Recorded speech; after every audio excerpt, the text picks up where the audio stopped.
최치원이다. 최치원은 12살 어린 나이에 당나라로 유학을 떠나는데 육도품의 신분으론 아무리 능력이 뛰어나도 아찬 이상의 벼슬에 오를 수 없기 때문이었다. 그런가 하면 신라의 엄격한 신분제도의 한계를 느끼어 아예 신라를 떠나버린 사람도 있었다. 신라의 그 육두품 출신이었던 설계두라고 하는 사람이 있었습니다.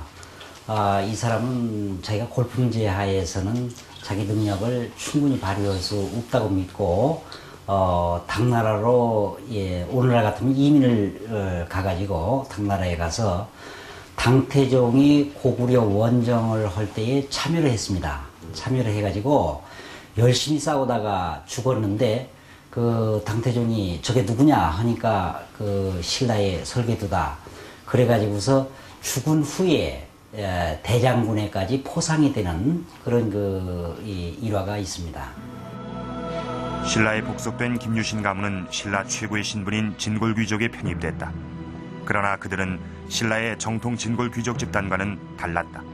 어느 집단, 어느 사회고 마찬가지로 새로운 집단이 그 기존 집단에 편입이 되게 될 때 가지고 있는 그 배타성이 작용하게 되는데, 김유신의 할아버지 정조부대 구해왕이 신라에 토항해가지고 와서 진골 귀족으로 편입이 되고 거기에 상응하는 이제 관등을 지급을 받는데, 그럼에도 불구하고 정당한 대접을 받지 못하게 됩니다. 그건 진골 귀족들이 기득권을 유지해 나가는데 오히려 걸림돌이 되었기 때문에 이질적인 집단으로서 김해 김씨 세력을 배척했기 때문에 초기에는 상당한 그 애를 먹게 되는 거죠. 그렇다면 신라에 편입된 김유신 가문은 이후 어떻게 살았을까? 그것을 알 수 있는 단서가 충북 단양에 있다.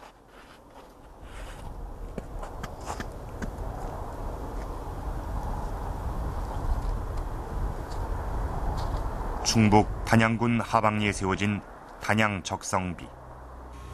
진흥왕이 세운 이 비석엔 영토를 확장하는 데 공을 세운 자들의 이름이 새겨져 있다. 그런데 이 적성비에 눈에 띄는 이름이 있다.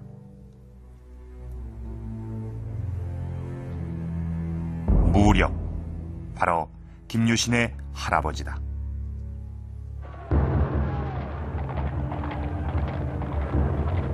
진흥왕의 적극적인 영토 확장 정책으로 당시 신라는 거의 매년 전쟁을 치러야 했다. 신라에게 한강 유역을 차례로 빼앗긴 고구려와 백제는 그 땅을 되찾기 위해 자주 신라의 접경 지역을 넘어왔다. 이러한 혼란기에 무력이 선택한 것은 전쟁터에서 공을 세우는 것이었다. 실제 진흥왕 15년인 554년 백제와의 관산성 싸움에 출전했던 무력은 백제의 상황을 전사시키는 큰 공을 세운다.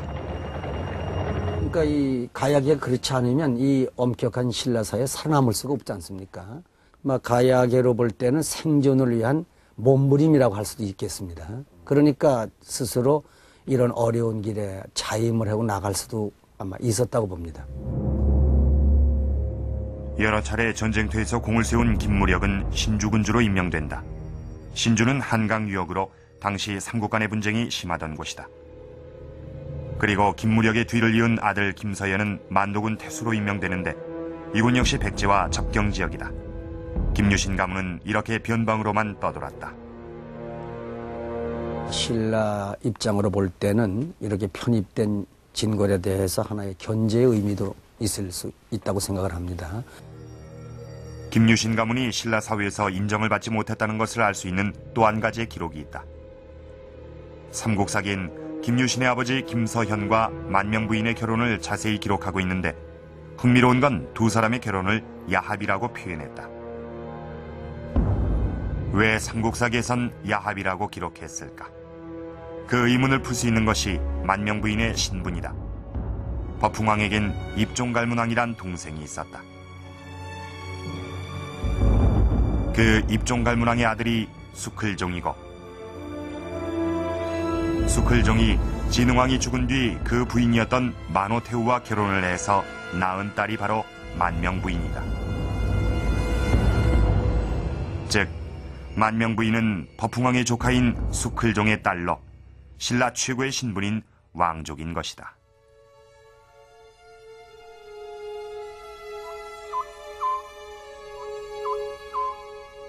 엄격한 신분사회였던 신라에서 왕족이었던 만명부인과 편입된 진골귀족이었던 김서연의 결혼은 불가능한 것이었다.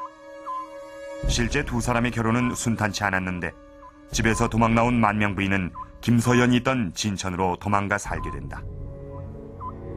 김유신의 아버지의 경우에 지금 기록상에 그 결혼을 순조롭게 한 것이 아니고 그 진골 귀족들의 그 수클종이라고 하는 진골 귀족들, 요게 뭐 진흥왕의 계보를 가지고 있는 그 인물인데 그 딸과 결혼을 하려고 그러니까 여타 진골 귀족들이 그 반대를 해서 이제 그 뭐 야합을 하고 도망을 나서 이제 결혼을 해서 김유신을 낳게 된다고 그럽니다.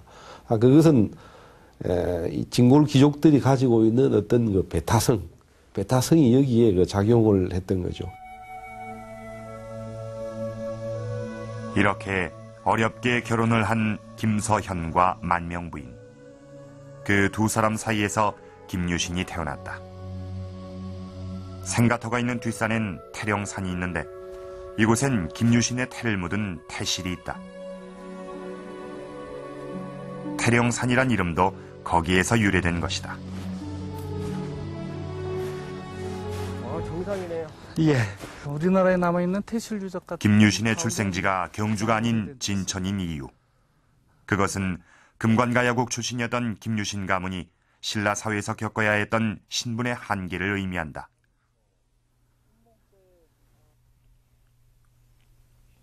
그렇게 신분의 한계를 안고 태어난 김유신이었기에 당시 하급 귀족에 불과했던 여사제인 찬관여와의 만남을 지속할 수 없었던 것이다.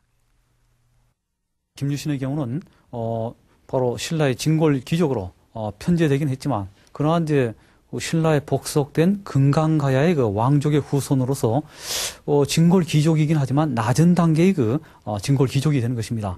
그래서 이제 신라 핵심의 어떤 귀족으로서 활약할 수 없는 좀 소외되어 있는 변두리에 위치한 그러한 그 진골 신분이었기 때문에 그러한 그 사회적 제약에서 벗어나고 싶은 그러한 그 욕심이랄까 또는 어떤 마음이랄까 이런 것을 항시 강박관념처럼 이제 가지고 있었다라고 봐야만 되는데 청관녀하고 만약 혼인을 하게 된다면은 사실은 이건 반전시킬 수 없는 뭐 그런 급전직하 추락하는 그러한 이제 상황이 되기 때문에 그러한 점도 이제 충분히 감안하지 않았겠는가 하는 생각을 가지게 되는 것입니다.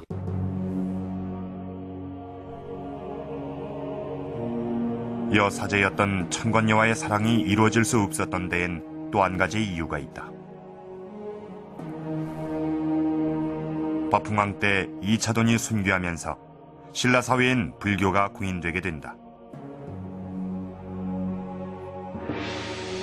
이후 진흥왕 때에 불교 진흥책을 펴게 되는데 당시 진흥왕은 불교에 매료돼서 스스로를 전륜성왕이라 자처하고 두 아들에게도 동륜태자, 사륜태자라는 불교식의 이름을 붙일 정도였다. 그리고 김유신이 살던 진평왕 때에 와서는 화랑에도 불교 신앙이 뿌리내리게 되는데 그 대표적인 예가 김유신이 이끌던 낭도들의 무리인 용화향도다.